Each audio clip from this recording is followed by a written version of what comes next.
Welcome to Driven, the Unscripted Success podcast, with your hosts, Mike Menino and Nariman Hamden, bringing you insights and stories on achieving personal, professional, and financial success.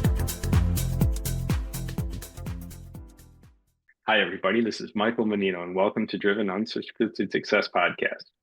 Today on the podcast, we're interviewing professionals who's going to share their experience with you, the tips and tricks of how they got to where they're at today. Zooming from the beautiful island of, where are you from? Naples, Florida. Naples. It's not really an island, but I like saying that anyways. Dr. It feels Jackie like an Cawley. island. Yeah, there you go. Dr. Jackie Cawley. She's a wellness at Delane Wellness. You just started this recently, didn't you? Yes, about 15 months ago. Congratulations, man. I'm very happy for you. Starting a new business is exciting and terrifying. It is. It's been mostly exciting, a little less terrifying but at times. Financially, it gets a little bit more terrifying. Yes, it's always terrifying. Yes, I agree with that wholeheartedly. Can you tell us a little bit about the center? Sure. So the Dawn Institute for Growth and Wellness is a virtual center right now, and it's really focused on helping people move through their journey on personal growth and development that can help them both in a personal and a professional way, and also focus on their overall wellness. And it's a very holistic approach, so it takes into consideration your mind, your body, and your spirit. Nice. That's fantastic. And what did you do before you did this? I mean, 15 months ago, you don't look that young to retire, but I heard somebody retired recently. I have a little over 30 years of experience as a family physician and a healthcare executive. I've worked for a few large health systems in the state of Maine and in the state of Florida. Nice. Beautiful. So how long would you move to Florida from Maine? I moved to Florida about 6.5 years ago for a job that was in the Tampa Bay area, which was a lot of fun. It was a great time there. Yeah. Nice. I used to live right outside of Tampa in Port Richey. Love it around it. Tampa is one of my favorite towns to go to and have fun. Absolutely. Nice. So, so you're starting this wellness out, and there's a lot of people that are in that industry. How do what is the competition like? What do you do differently than other people in your space? What sets you apart?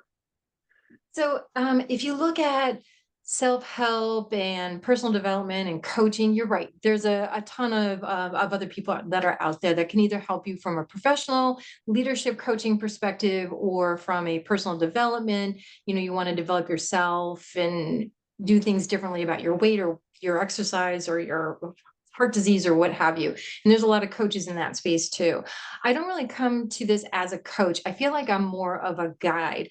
And my job is really working with individuals to help them become much more empowered and feel very capable of creating the future that they've always wanted, and to let go of some of the things that have been holding them back. And it usually has to do with some old story or way of thinking about themselves, some old limiting beliefs that they've been carrying around for decades, and they don't know how to let it go.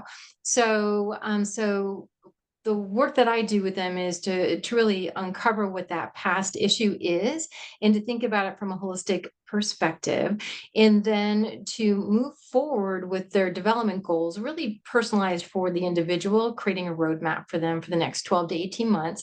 That's really around their vision, their intentions for the future, and then helping them to push past barriers and get out of their comfort zone so that they can achieve their dreams for the future, and doing it in a way that incorporates mindfulness and wellness practices in general, just self-care and taking the time for that, making sure that they've got good work-life integration or balance, and then they're good about, better about setting boundaries and just knowing what they need to do to keep themselves well and healthy as they're moving on that personal development and sort of transformational journey. So Awesome. I'm a guide. I'm really a guide. They're doing all the work. I'm just helping them be there for them as they go through the work. Nice. And you give them the workload, right? I give them the workload. And I think the other cool thing is that being a physician, I understand the science behind this.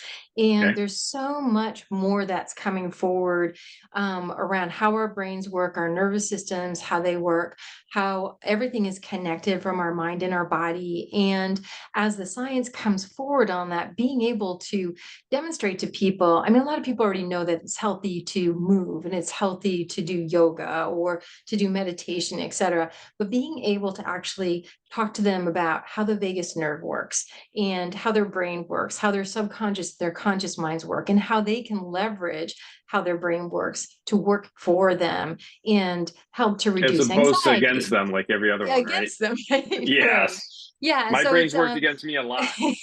yeah. So I think that that's one aspect that I can bring to it that's a little bit different than what you see with a lot of coaches out there. Awesome. Um, everybody says so. Your business is a little bit new, but you've been around. You got retired. That's awesome. That is fantastic. What is one of the biggest challenges that you've had to overcome in your career? I would say that one of the biggest challenges I've had to overcome was my people pleasing aspect. So I'm a recovering people pleaser, Recovery. perfectionist. And so I think one of the things that I've learned about myself over the last few years, unfortunately, it like took me this long, but the thing that I learned over the last couple of years is I created my own internal glass ceiling for myself by holding myself back because I was so good at my job. My CEO would call me his utility player. He could put me anywhere in the organization and I could fix whatever problem he had, take care of whatever issue, I'm a physician and I was rolling out electronic health records across a large health system. And I was stepping in and being the CIO for a period of time, or, it just whatever they had, they would just throw at me and I'd be like, oh, okay, I can take care of that. Well, I got so good at my job that it made it so that when I wanted to advance my career to the next level, they would always be like, no, no, no, we just need you another year here. We need you another year there. Could you just stay with us? And I wanted to make them happy. So I thought I was doing the right thing. And looking back, I realized that those were behaviors of mine that were rooted from my childhood that were keeping me from getting to where I eventually really wanted to go. And so it was a big learning curve for me. So I think I was one of my biggest challenges was just, You're one of your biggest challenges. yeah, because it took me Isn't a while. everybody?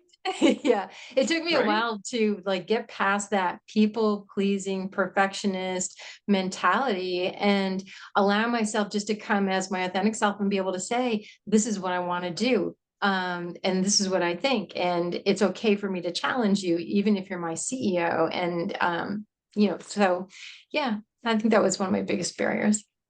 Awesome. It looks like you knocked it out of the park. You got retired. Did you retire yourself?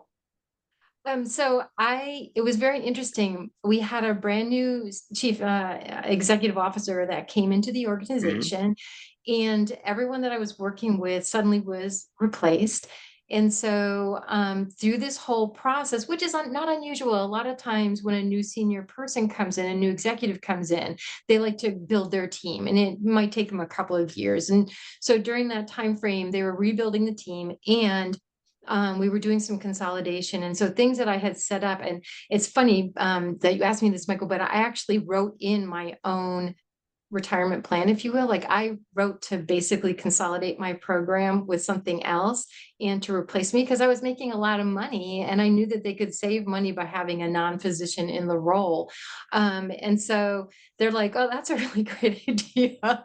And so they basically phased out my particular role in the organization. I had a wonderful severance and I was like, this is awesome. Now I can go and open my own company, which I've always wanted to do, write a book, which I've always wanted to do, and think about what I want for the next chapter of my life. So it was a pretty cool thing. My ego didn't like it for a little bit, but other than that, it was a very cool thing. My ego is not my amigo, so I hope yours is better to you. Well, that's awesome. What's the name of the book? You didn't mention that on the My cast. book is called, yeah, it's called Power Up. 7 transformational steps to help you own your power and have more joy in your life. So the second part is kind of long, but it's called Power Up because Power Up is an acronym for the 7 steps. So each letter is it represents a word for each of the steps in the process. All right, beautiful. Would you like to name them, or you want everybody to get the book? Well, I would love everyone to get the book. It's on Amazon and Barnes and Noble. You can find it on the website.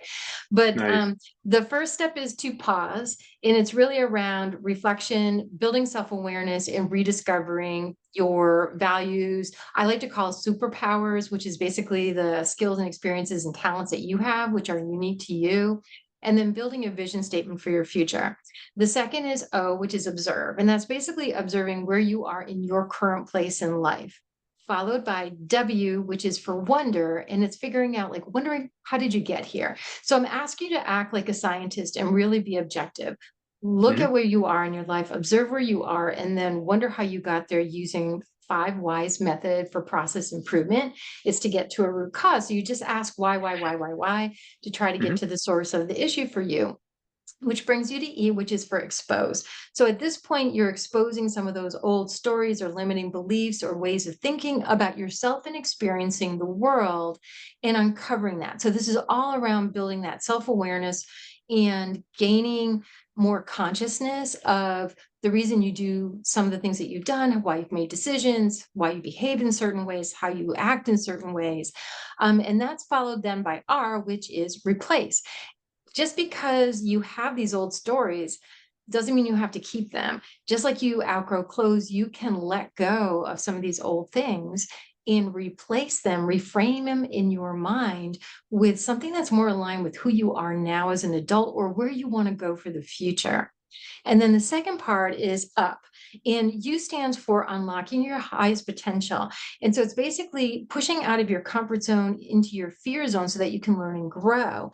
And doing that through rapid, small cycles of change. And we use these small cycles of change in healthcare to do improvement around patient care processes or to try to reduce adverse events for patients. And here, what I'm saying is challenge yourself, do these little small cycles, build confidence, push yourself out of your comfort zone, and start to unlock your feeling that you got it and you can do these things and continue to challenge yourself and grow. And then P is for possibility thinking, which is really opening yourself up to being possible for anything that you can dream of. If you can think of it, if you can dream it, it can be. And so it's really around helping people to brainstorm what those possibilities might be. And then most importantly, once you figure that out, narrowing it down to something that's achievable, and then being able to focus your energy on that and then use that as you continue to move forward toward that vision statement for yourself. So that's the power up process. Nice. I like it. I like it a lot. Well, thanks for sharing. I mean, I hope you don't do that to every podcast because then I feel a little special. No, it is special just for you. Thank you so much. Sounds like things are going really well for in your business and you're looking forward to the future. Wondering, so we try and concentrate a little bit on investing in this. How have you created passive income in the past, and what is your plans to create passive income in the future? So being a physician, I was well compensated. As I continue to get promoted, I continue to do very well. Made some really good investments over the years. So so it was fun. About 2 years ago, I sat down with our wealth advisor and she said, Jackie, you don't have to work anymore if you don't want to.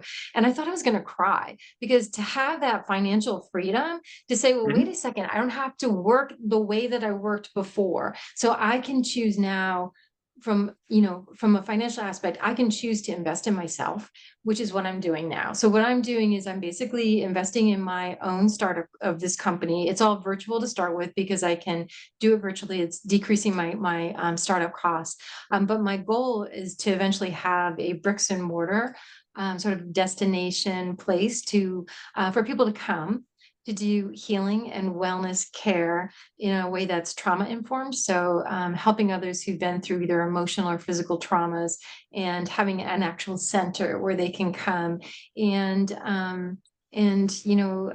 heal, basically. That's my goal in the future. But for now, this is it's virtual and I'm investing in it and myself.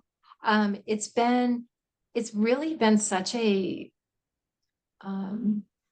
eye-opening experience for me as far as what the cost is.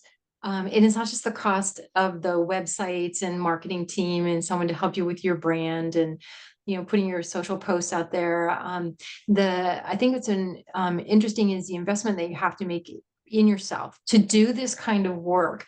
You can't just come into this from a part-time or gig kind of a thing. You really have to come in and say, this is going to be my focus and I'm going to give it my all for the next 2 to 3 years. And I'm going to see where it goes. And I'm going to learn a lot.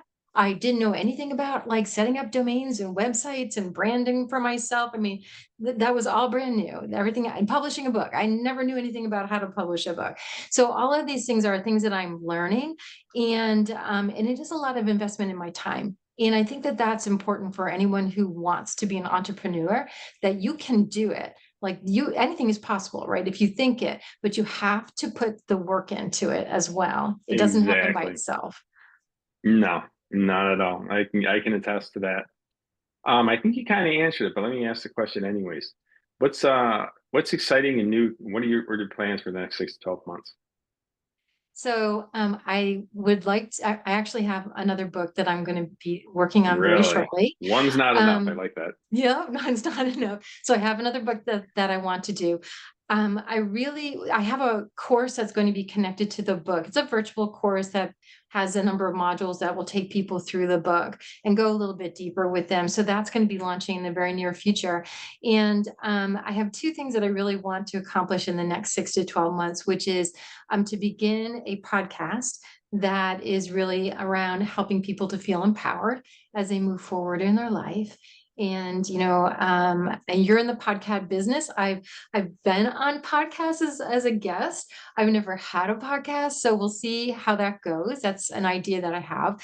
But the other thing that is really meaningful to me is to start holding events where I can bring people together and build community, and be able to spend a couple of days with people to help be their guide and help them on their journeys, from a personal and professional development and wellness perspective. Awesome. Very awesome. I got another good question for you before we get to sign off. So I was asked this recently on the podcast, and I really found it helpful. He said, if you could go back 20 years old and know everything you know now, what would you do differently? What would you do the same? Oh gosh, that's a hard question, because I feel that all those mistakes that I made and all those life experiences I had along the way, I wouldn't be the same person I am if I didn't have those. But you still have them. Yeah. You have you now back then, knowing everything that you went through. I think that I would have told myself, be you, be your authentic self, and just like, you are good enough no matter what. Like, just believe in yourself and don't let anybody else ever make you feel less than, or that you don't measure up, because you've got this. Nice. Beautiful. That says a lot. I appreciate that. Hey, listen, thank you very much for sharing today. We do appreciate it. And I'm sure the audience is going to love to hear, and have some questions for you. How would they get in touch with you? How would they contact you? They can reach me at jackie.cawley@DeLonInstitute.com. Nice. Beautiful. Well, give Dr. Jackie a call. She kind of blow my mind on a few things, and she can explain better my experiences in martial arts way better than I can. So I do appreciate that. Thanks for coming on. I can't thank you enough so much. Thank you. It was great to be here today. Bye, everybody. Thanks for listening to Driven, the Unscripted Success Podcast. Want to share your story? Apply to be a guest at drivensuccesspodcast.com/guest.